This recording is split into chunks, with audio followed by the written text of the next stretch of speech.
Dr. Oyekule, I think we can start. Good morning. Thank you very much. Good morning, everyone. Good morning, teachers and senior colleagues, very, very senior colleagues and colleagues. Hello, I hope I'm audible. Yes, you are. Okay, so we'll welcome us again to this very gracious webinar, which we'll be discussing something very, very important and something that most of us actually don't have little knowledge about, but we need to also know more about in detail so that it can also help our training. And we are very happy and we are honored by our teacher, the faculty secretary of the National Postgraduate Medical College, in person of Professor Fashina. Thank you so much for coming to join us today, sir. Thank you for making out time out of your very busy schedule to honor us and also help us to enlighten us more on this topic, which is the pathway to the MD program in ophthalmology. And Dr. Olatoke is here to share experience with us so that all of us can know about the program and know how to enroll, how to be part of it, what will benefit from it, and how it will help our careers. So without wasting much time, I want to invite Dr. Olatoke, an officer, to go ahead and share experience.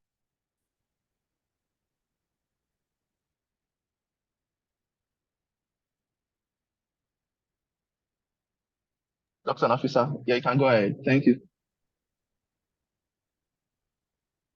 Okay, I lost you at some point. Okay. All right. Thank you. Yeah, you can go yes, ahead. I can hear you now. Yes. Okay.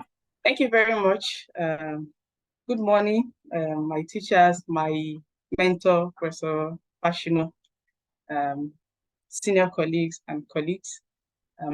It's my pleasure today to share my experience with you all as per how I went through the Doctor of Medicine program. Okay, so just as I've introduced, I'm Dr. Ijaiya-Olatoke, and I'm currently doing my fellowship program in University at UCH under Emeritus Professor Fashino. So I'll be following this outline, introduction, aims and objectives. I'll talk briefly about the course content and then I'll conclude.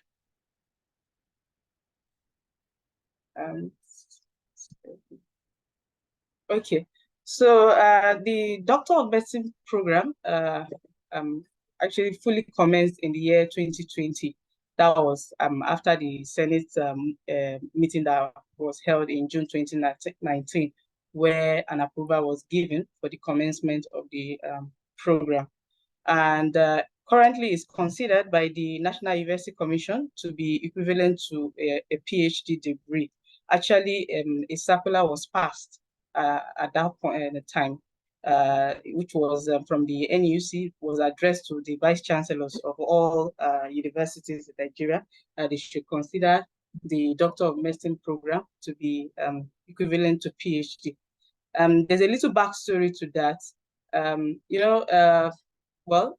the past, for clinical lecturers, it's actually possible for them to get appointed even up to professorial level without necessarily going through the PhD program. But recently there has been a lot of controversies over that issue. So I think this program is actually like a fallout of that controversy, where the National Postgraduate Medical College now offers a pathway for clinical lecturers to also attain this degree, which is considered to be equivalent to a PhD. Without necessarily going through the traditional PhD route. So that's a little backstory to it. Of course, I don't know if it's not a prerequisite, but at least it's something that is worth having before it becomes compulsory. And the beauty of this is that unlike the traditional PhD program, master's degree is not required for this program. So you can actually do our MD program without necessarily having a master's degree. I'm still going to talk about the prerequisite. Okay, so to the aims and objectives of the program, I'm quoting the college website verbatim now. So it's to provide trainings with the necessary knowledge, skills, and competencies, to function effectively as teachers, researchers, and professionals in the health and medically related industry. Also to ensure the acquisition of teaching, research, and professional skills by trainees for imparting knowledge in Nigeria and internationally. To produce graduates who are capable of applying scientific knowledge and principles to solve human and environmental problems, and to produce scientists who are socially responsible and mindful of accepted norms and ethics. So really, it's more the focus is more on academics, teaching, and then on research. Okay, so that's essentially the aims and objectives. Now to the pathways. So there are 3 modalities currently that one can pursue to achieve the doctorate degree. So the first one is the MD by coursework and thesis. This is where I have my own experience because this was the pathway that I took. And I'm still going to elaborate more on it. I'm going to be speaking more on this pathway really, since that's where I have my experience. But essentially, this is the pathway for resident doctors. Then there's the MD by thesis, which is actually the pathway for fellows, those who are already fellows but still desire to acquire the Doctor of Medicine degree. And also MD by publication, which is also for fellows, but with a little bit of difference. So I'm going to talk briefly on the MD by thesis and publication, and then I'll talk more about the MD by coursework and thesis. But at this point, I must say that in the course of my preparation for this presentation, I realized that there has been some subtle changes in the program. So I'm going to highlight those areas where I identified that there seemed to be a change from what we went through when we started in 2020. Okay, and so let's just continue. So for the MD by publication, like I said, this is actually for senior fellows. Again, this is another area where I noticed that there's a subtle difference. In the past, I'm sure maybe Professor Fashional can help us elaborate more. In the past, it's meant for senior fellows who already have lots of publications. They were just supposed to submit their publications, I think 5 publications, and I think that was it, and then they will probably register for the exam. But now they are saying that it was like a retrospective thing before, but now it's going to be a prospective thing, such that they are going to now have like they will have a topic, and then they will now conduct 5 publish 5 papers, manuscripts based on the theme that they choose. And at the end of the day, they are still going to have like a thesis where there will be an introduction, there will be a conclusion based on those 5 papers, and then they will also sit for the exam. So, well, for senior fellows who are probably used to this, publishing, have a lot of papers, then this may be a better option for them. But now it's a prospective thing, unlike before. So now to the MD by thesis. Again, this is for fellows, irrespective of the college, whether a fellow of West African College of Surgeons or a fellow of National Postgraduate Medical College, who desire to acquire the Doctor of Medicine degree. So for this category of people, they don't have to do the coursework that we, residents would undergo. I'm still going to speak more on that. So essentially, they are just going to write another thesis. It's like, having another book entirely. You have to write another book entirely.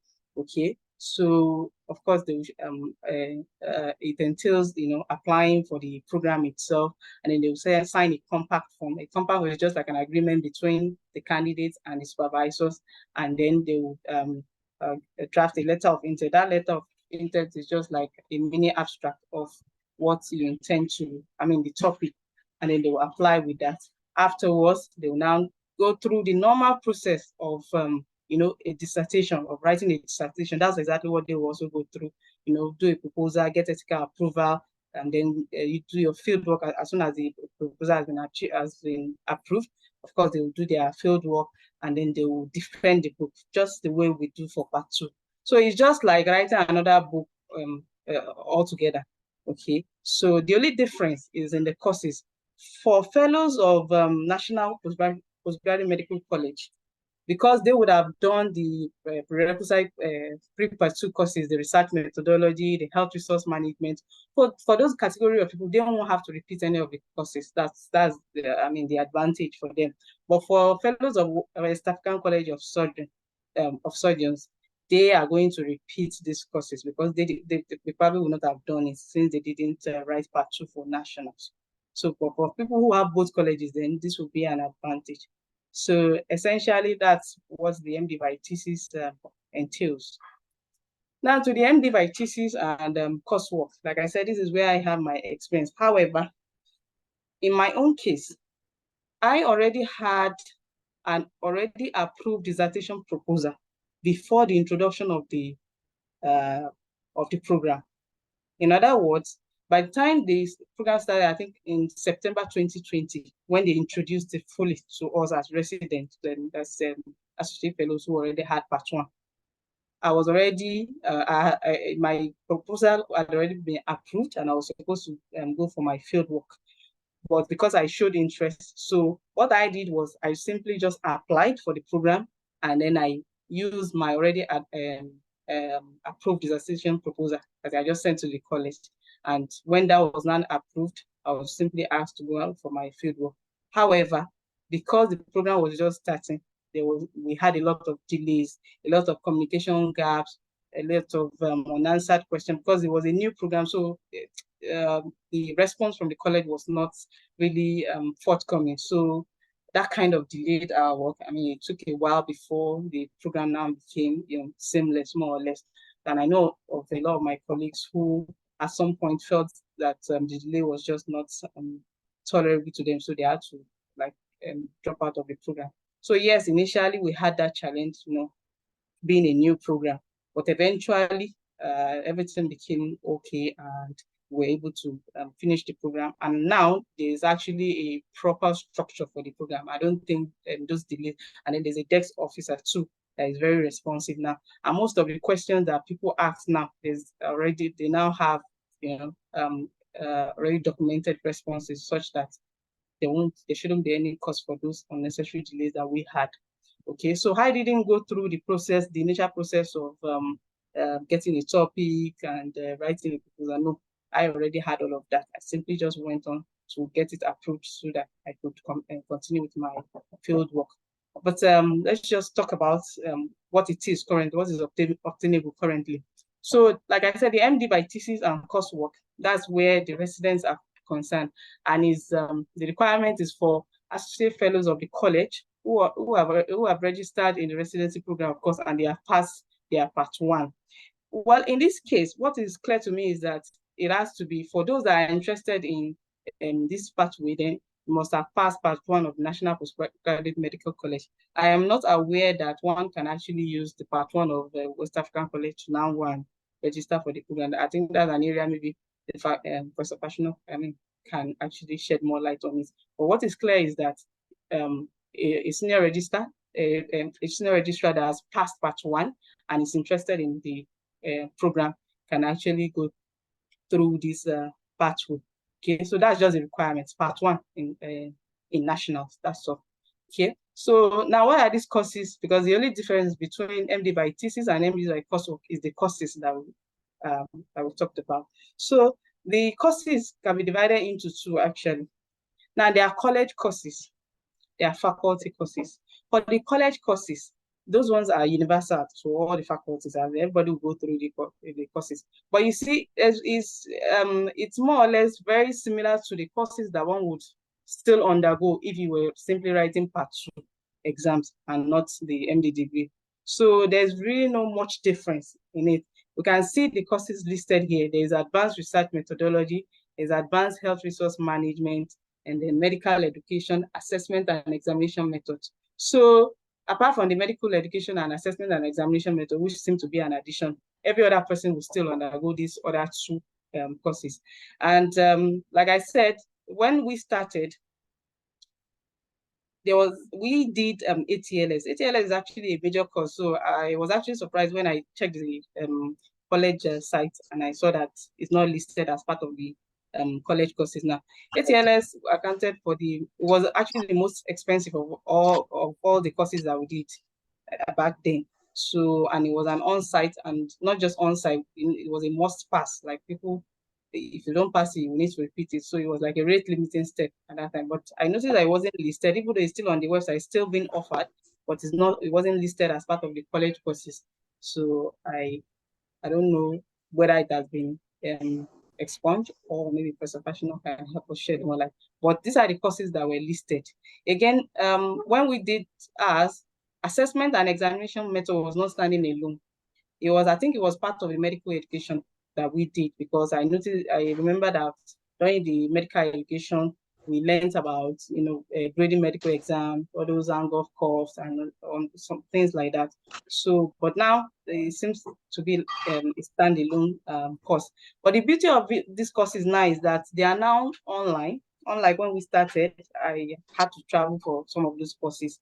But now they are online, they are self-paced. I think you have like up to 6 months. So you can actually go at your own pace. There's no rush really. So things are actually easier now since it's online and it's self-paced. So it's just, you take it, just as you desire. So there are 4 college courses, and then now to the faculty-based courses. Well, when we had ours, the faculty courses, first of all, they were free. We didn't have to pay extra for that. And then they were all online. So it was more or less like a mini clinical ophthalmology update, really. So we had some topics, and the faculty secretary actually organized it so that we had a timetable, and we had all our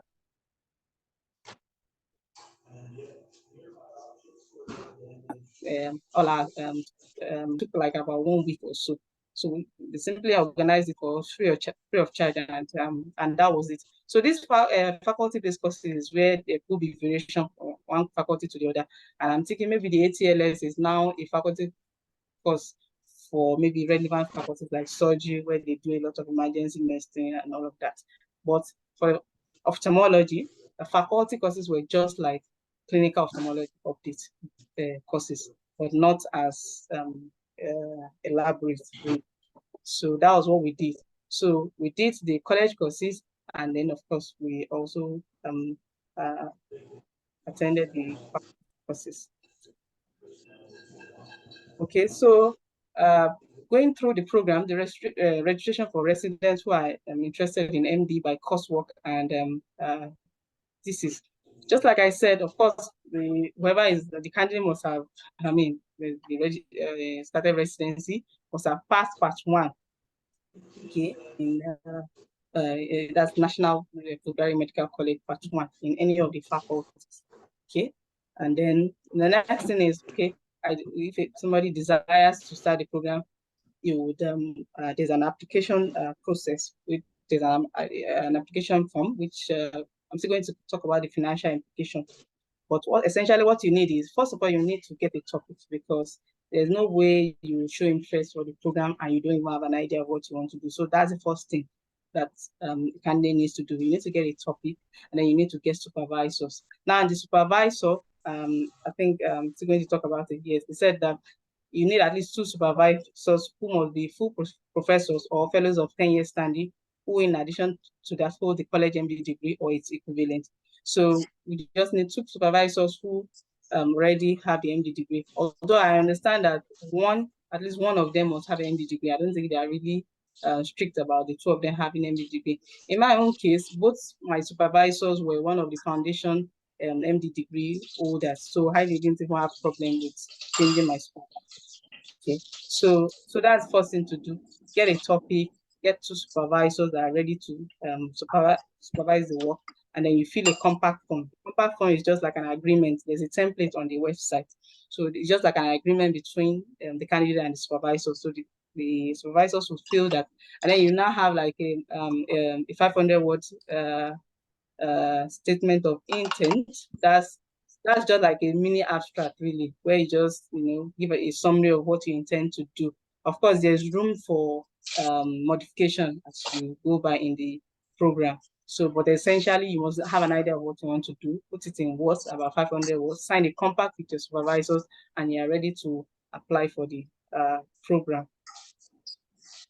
Okay, so once you have applied and you have now been offered officially an admission letter, then the next thing is to now draft a research proposal. Just, you see, the process of writing the thesis, it's exactly the same way we do for dissertation. There's no difference, really, except that, well, we call this thesis and the other one is a dissertation. So it's the same process that we go through, where you first of all get your topic, and then you develop a research proposal, and once your supervisors are cool with it, and then you go for ethical approval. So that's the same process that one has to go through. So once there's you have written your dissertation proposal, and then you have your ethical approval, the necessary ethical approvals, and then you send back to the college. So the college is now going to, assess it and then let you know when to go for your field work. So that's essentially what we do. So for dissertation for part 2. So there's no difference really in the process.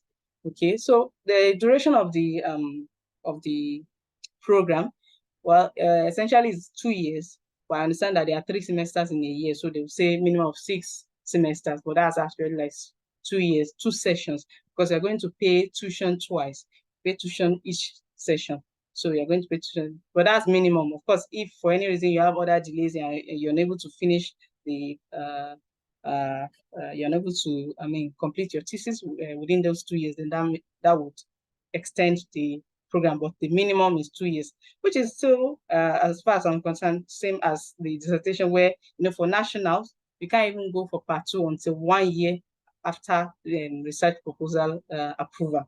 So it doesn't really like delay the program, more or less. It's one just has to start very early, so that after 2 years you're ready to defend the book.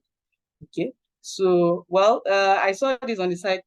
During our time, it wasn't really enforced, but it said at the beginning of each semester, subsequent to initial registration, each MD candidate shall be required to submit a satisfactory 100-word progress report duly endorsed by the supervisor and the host department as a condition for renewal of studentship. Well, I didn't have to write any of these progress reports, okay, but I don't know how strict they are now as per writing of this report. And like I said, of course, we pay tuition. The moment you start the program, you pay tuition. After the first day, you pay another tuition. Like I'm still going to talk about the financial implication. Okay, so the course is for 6 continuous semesters. That's 2 years, like I said. And then afterwards, once you have completed your book, then one has to go for the examination. We usually will register for the exam just like we register for any of the college exam, part 1, part 2, just on the website, usually advertised alongside the advert for examination. So we register for the exam. Of course, we submit the book. The exam essentially is just defense of the thesis, just like we defend dissertation. There's no difference. Well, there's a subtle difference in the duration. Like when we did ours, for those who were writing part 2, I think their own book defense lasted for like 30 minutes or 45, I think 30 minutes, but ours was 1 hour. So that was the only difference. But we were simply just defending the book. That was the only exam that we sat for. Okay, so you registered for the exam, and then, well, this was not practice when I did my own exam. It said the candidate supervisor, amongst others, may be invited to witness the examination. Our supervisors were not part of our exam. However, apart from the assessors, then there was also a college representative present in the examination room. So we simply just had our book and we were defending, just like we defend dissertation for part 2. Now to the financial implications. A lot of people have asked questions whether it's actually involves some financial implications. Yes, it does. The answer is yes, actually. But like I said, the courses, even if you're not doing MD degree program, if you're going to do part 2, you're going to still register for those courses. So that's not an additional expenses really. But for the registration, when we registered, it was 25,000, but now it's 50,000. So you are going to pay a non-refundable fee of 50,000 just to register for the program. And then when you have now been offered admission, that's when you pay tuition. I'm not sure how much it is now, but we paid 150,000 for the tuition. So for 2 years, you pay 300,000, but it's not at once. You won't pay at once. I remember I didn't even know I was supposed to pay for the second year until I had registered for the exam and I was made to realize that I needed to pay the tuition. So it's not something that you can actually plan for it. It's not as if you need to cough out the tuition fee immediately you start the program. So you register, you pay tuition per year. Then, like I said, the college courses, I don't think there's any difference in the cost now as per those for part 2 and those for the program. But for the other courses that are peculiar to MD degree, that's medical education. At least the medical education that I did, I know that the cost was similar to the cost of the advanced research methodology. And I think then it was about 50,000 for those who had the opportunity of doing it online. But those of us who went for the physical, the on-site program, it was actually a bit more expensive. So I'm not sure of how much it is now. But like whether you're not if you're going to write part 2 or you're doing the MD degree, you're still going to pay for those courses. So the 2 additional ones, I don't think it will cost that much. And of course, the payment for the examination, which is 200,000. Then, like I said, the ATLS at that point was the most expensive, but I didn't see it listed anymore.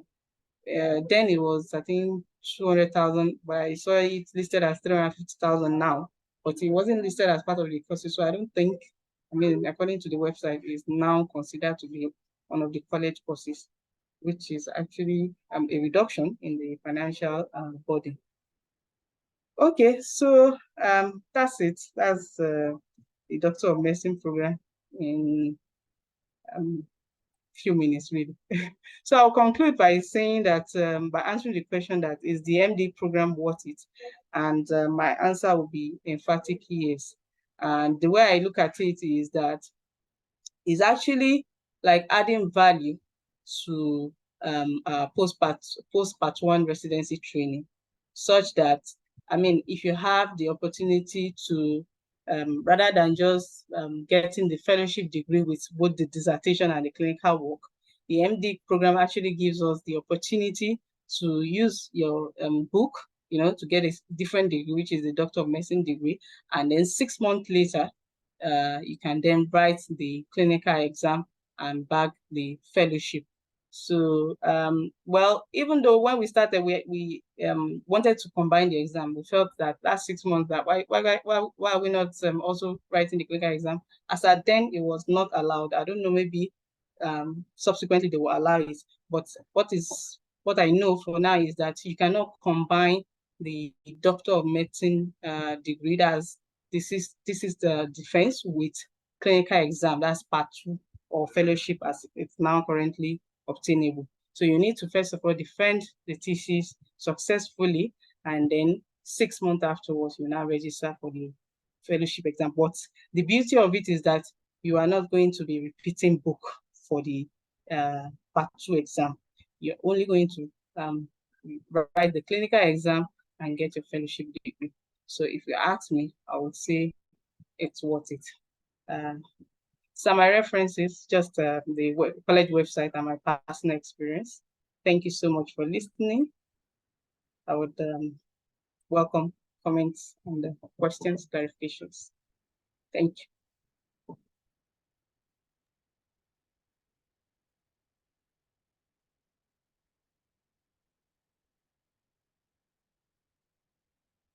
Dr. Ijaiya-Olatoke.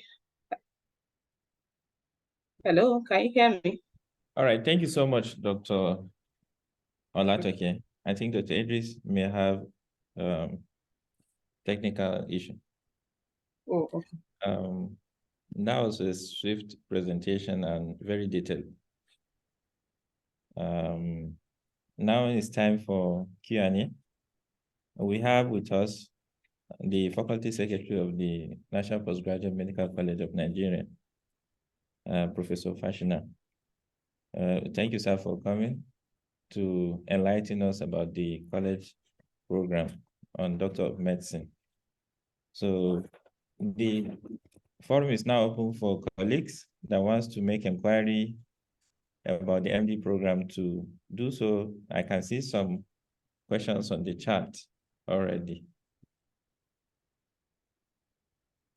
Dr. Olatoke, can you see them? Yes, I can see them. Okay. So the first one, thanks for the great highlights. Please, about the recommended courses, are there expiry dates to them? Thank you. Okay, somebody asked the person, what courses do you have in my college of faculty courses? Well, what is obvious to me now is that I don't think they now have expiry dates, really. The college, please correct me if I'm wrong, but the college courses, those ones that will do online. I didn't do mine online, but I can see that because they said it's self-paced and you can spend up to 6 months before you even complete it. I'm not aware that they have expiry dates. Okay. Of course, for the faculty courses, I mean, that one is, like I said, it was just lectures. It wouldn't even have a certificate. For the college courses, yes, you get a certificate. But for the college courses, they were just like clinical ophthalmology update courses. So just simply listen to lectures, no certificate. So you can't even talk about expiry for those ones. Okay. So now, does it have a whole different book for MD program? Apart from, sorry, let me just magnify this. Apart from that, from part 2, does the candidate have to run 2 different researches? Okay, I think I answered this in the course of my presentation, that certainly not. It's only one book. That if you are going through the MD by thesis and coursework route, it's just one book. You prepare, just the same way you would have prepared your dissertation, you defend the book, and then you get your medicine, Doctor of Medicine degree certificate, and then you go for your clinical exam, where you won't have to repeat any book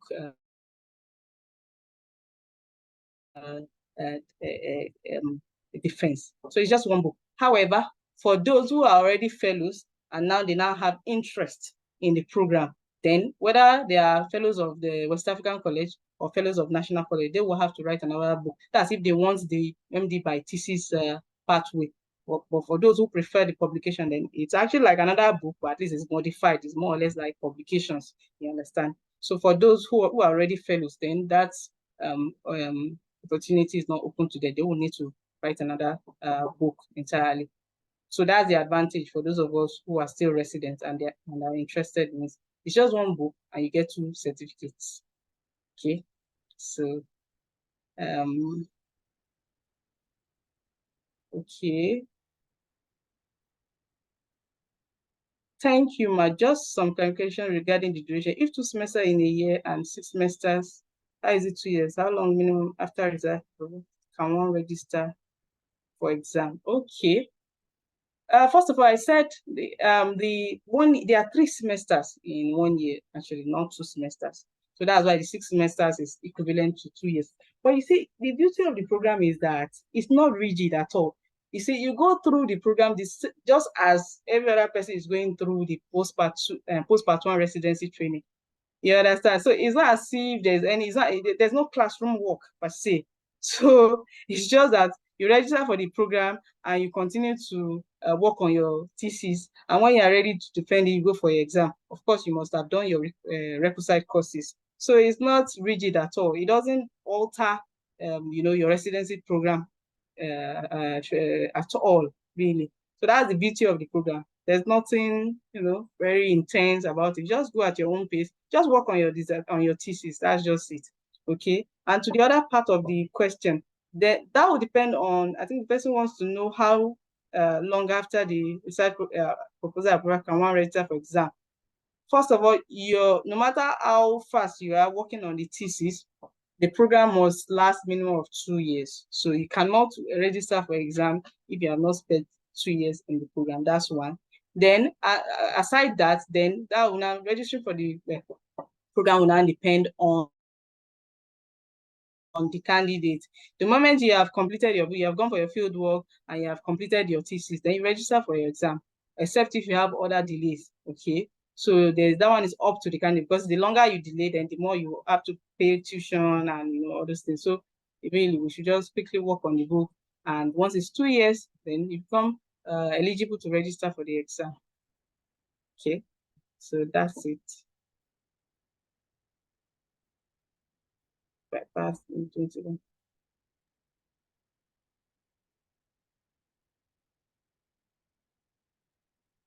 Okay, so somebody is asking, can the duration be backdated? For instance, if I pass part 1 in 2021, can I register for the program and go for the exam 2 years after from 2021, or the 2 years is counted from when I registered? Well, this seems to me like a technical question, but I mean, based on what I know, I mean, the program only starts when you have been offered an admission letter. So if you were not offered admission letter in 2021, then I don't think we can start talking about that. But maybe the faculty secretary can help us to shed more light. What is obvious to me is that the program actually starts, counting when you have been offered an admission letter. And you cannot get offered admission letter if you have not even registered for the program.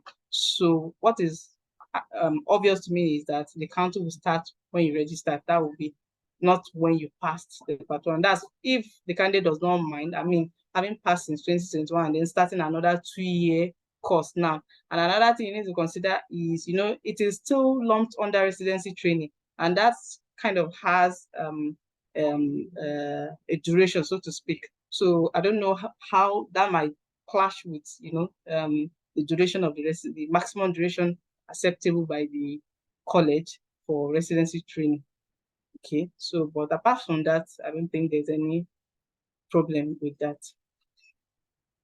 Okay. Another question says, please, can we get an address on this matter from the college secretary? Okay, that will be appreciated. Yes, I think there's actually a plan for that. Okay. And okay. Can one attempt part 2 before MD exams? The moment you attempt part 2, then you have automatically truncated that program.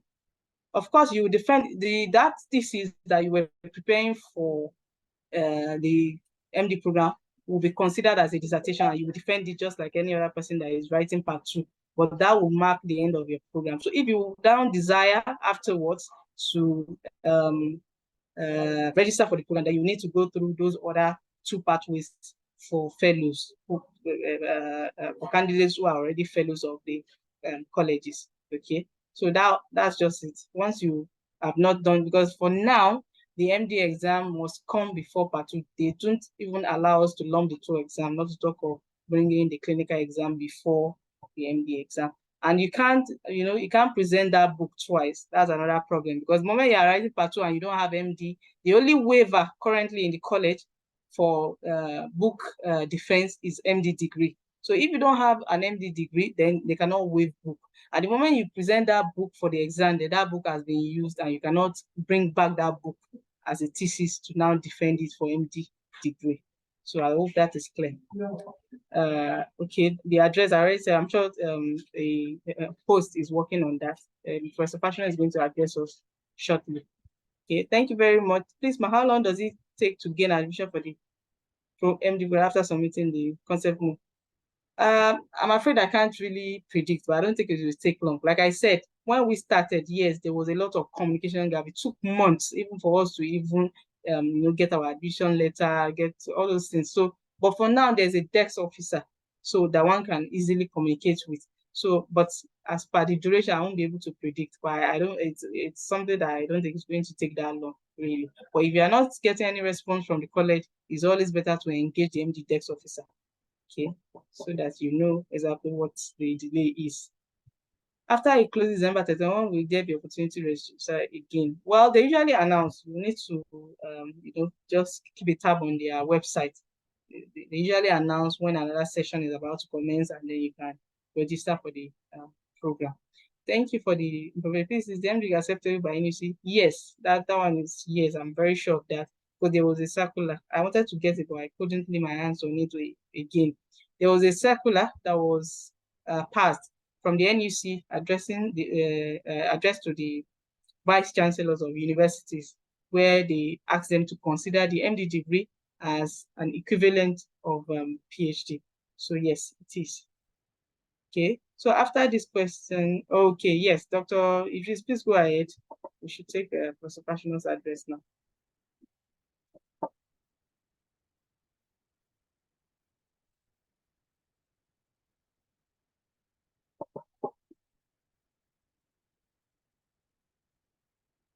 I think the moderator is still having challenges. Okay, may I invite Professor Fashina to address some of the issues raised by attendees of this meeting regarding the feasibility of using the thesis or the dissertation for the thesis as highlighted, then the equivalence of MD program to PhD, even though there's a circular to that, and the recruitment process. Yeah. So, Professor. Yes, thank you very much. The greatest, in fact, the greatest part of the work has been done, really.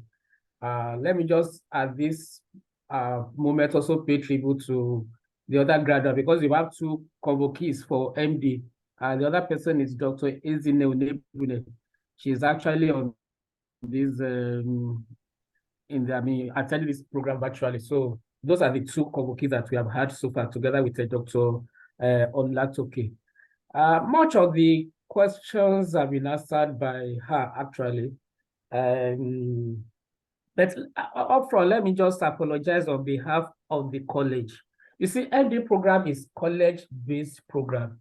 So many times, even the faculties were a bit handicapped vis-a-vis communication from the college. And in fairness, they are working hard on this. And the idea is to actually put the MD program on the portal, just like the fellowship program, so that faculty secretaries, chairmen, and even candidates can have access to this real time on the portal. So they're actually adjusting the portals so that will be captured. And these were many of the gray areas, and the depth of communication will be addressed. So things have improved dramatically, definitely, but I'm sure there are still some little hiccups vis-a-vis communication between the desk officer in the college and the candidates. Even from the faculty point of view, many times I would send some queries to them, and they may not respond appropriately. Also, like Dr. Olatoke mentioned, there have been quite a few changes since the inception of the MD program. Of course, it's an evolving program, and as such, you can be sure that there will be changes as we progress. That's why the portal is quite important. There's an MD pane on the portal, which everybody should actually update himself or herself, because it's being regulated and it's being upgraded on a regular basis. She made mention of the MD program by publication, which she said has been changed. It's not really as if it's been changed. At inception, that particular scenario you created was supposed to run till the year 2025, after which this president's program of having a research topic, going at the prospective study that I mentioned now will commence. But this was truncated this year. So the last batch of graduates are those who graduated at the September convocation. There were some issues with the NUC vis-a-vis retrospectively awarding ND degree certificates. And that made the college to truncate that plan, which initially should have extended to year 2025. But that has been abolished. So the new one is a prospective study that to do. She also mentioned that the advertisement does not apply to MD application. As soon as you pass your part 1 and you have it in mind to run the MD program, the next thing is to apply online to the college. So you do not have to wait for advertisement. It was in the past that advertisement come out once or twice in a year. Now, once you have passed your part 1 and you have it in mind to run the MD program, which I think every resident should be interested in, the next is to write the college officially.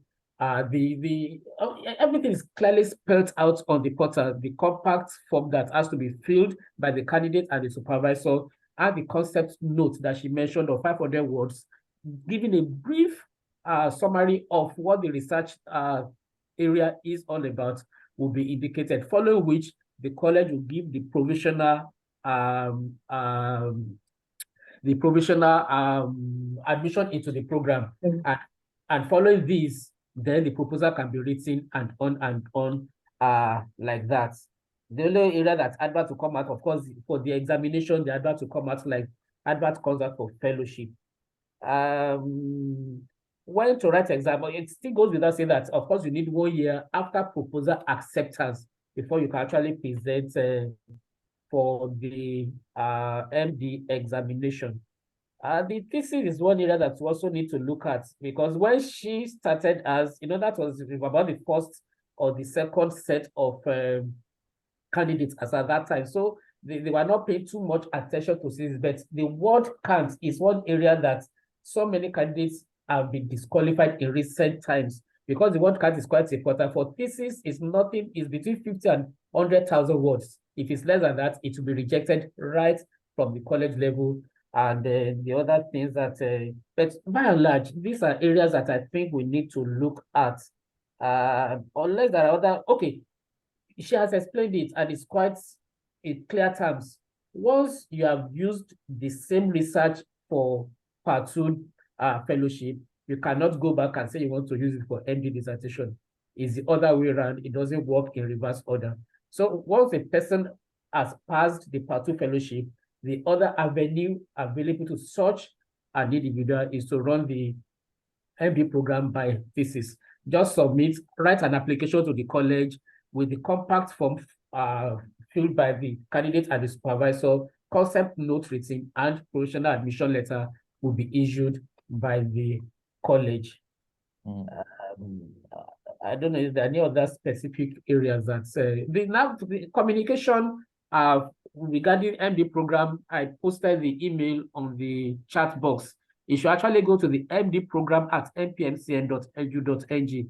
But as it applies to all other communication with college, it's always better to copy the registrar. We'll post the registrar's email there. So once you write to MD program at npmcn.edu.ng and copy registrar at npmcn.edu.ng, it certainly will receive the required attention. If there are other questions, I will be glad to take them now. All right, Thank you. Am I audible now? I think I had issue with my audio, or I logged out and logged in again. So can anyone hear me? Yes, we can. Yes, okay, we thank can. you. So thank you, Prof. You've really helped us to you've enlightened us better on this program. But I have a personal question also. And this is also something that applies to me. So initially, I didn't know about this program. And I'm due for exam in now at least in a couple of months. So is it possible for me to still enroll for the MD program, even though I've gotten approval from the college for my proposal and I've been asked to go ahead, and my work is even almost completed, or if not completed? Can someone like me still apply for the MD program since I've not sat for the Part 2 fellowship exam?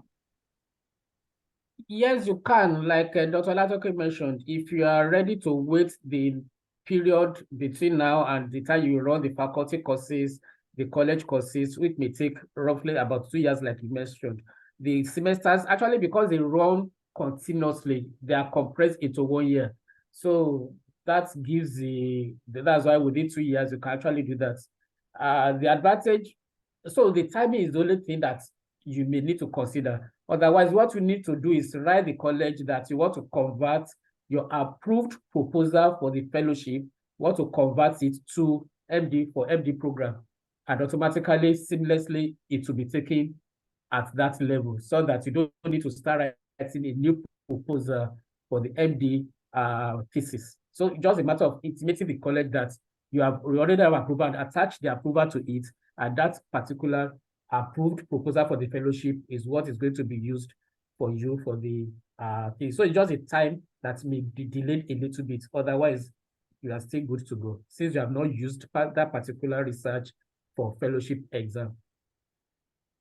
Thank you very much, Prof. Okay, we also have a question on the chat box. Says for the MD fellowship, for the MD by fellowship, must the 5 publications be on ophthalmology, or could it be any publication regarding medical research? I'm sure the person is talking of MD by publication. Yes, sir. Okay, MD by publication. Yes. By publication, it's very, you know, you have a research. Of course, you are in ophthalmology, so your research has to be in ophthalmology. You see, we are talking of, say you want to study a topic, and you submitted the proposal and everything. Out from that research is expected. You know, that's why that MD by publication is actually for older fellows, those who are already into research. So it's not such a difficult thing for them to get a large topic and be able to write about 5 publications out of that single large prospective study that must be PubMed, amongst other things. So that's why the MD publication is for older researchers, while the younger researchers who are just into it can just toe the line of MD by thesis only. So definitely all the 5 publications must be from the large prospective study that the individual has done. You cannot start taking, it's like you have a large topic that you are researching on as a big and as an experienced researcher, and you're now able to publish some 5 papers minimum from that particular research that has been done. Okay, thank you, sir. I hope is that clear to Dr. Miriam is satisfied? Yes, thank you very much, sir. It's very clear, sir. Is it possible to know the dates for the college courses and costs? I think this has also been addressed since there's always an advert for the college update courses and the costs. So if I'm wrong, I stand. Well, okay, maybe I can come in there. Like I said, the college courses now, they are now online and they are self-paced. So when you go to the college website, you see where you can actually register for the courses when you are ready. So it's at your own pace. You just register. The cost is what I don't know currently, but then it used to be 50,000 or thereabout. I'm not sure what it is now, what is obtainable now. So when you're ready, you just go and register for the courses. You pay through remitter. The portal will actually guide you as per how you go about it. So I don't think there's any advert now. You understand? So since it's always available on the website, once you are ready, you just enroll for the program. For the courses. Okay. So we'll still take this question. Says, thank you, sir. There is currently an advert which closes by December 31st. If one cannot get the concept notes ready at that time, can one apply as soon as the concept note is ready? Yes, you can apply. Once you are ready, you can apply. As I mentioned before, the advert really does not, once you are ready and set, apply to the college for the commencement, it will be processed. Okay, thank you very much, Prof. We also appreciate one of our teachers' comments, Professor Carey, who says that this is a good opportunity for those wishing to go into academia and teaching. Thank you very much, Ma, for the comments. Do we have more questions? Yes, sir. I also have a question, sir. Okay. Yes, sir. My own question is, well, one question that I'm not sure I've not been able to get an answer from the college, is the issue of entry level for fellows who have MD degree versus fellows without MD degree when they're about to start their academic career. So I don't know, sir, how does the MD degree, affect the entry level, sir?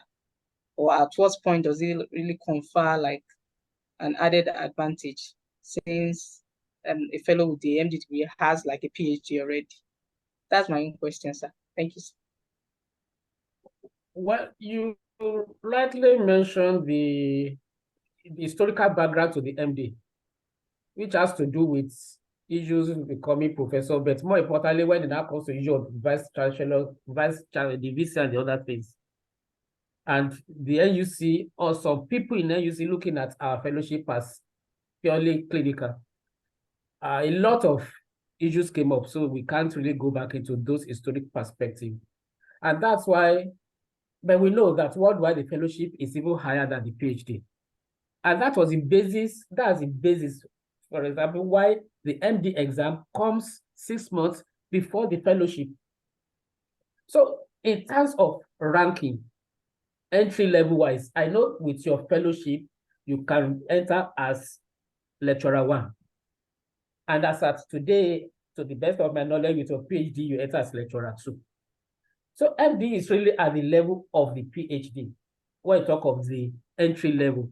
But the only advantage, one of the advantages of the MD is that the academic component is extracted and brought out as another program, another degree, another certificate, although intercalated with the fellowship.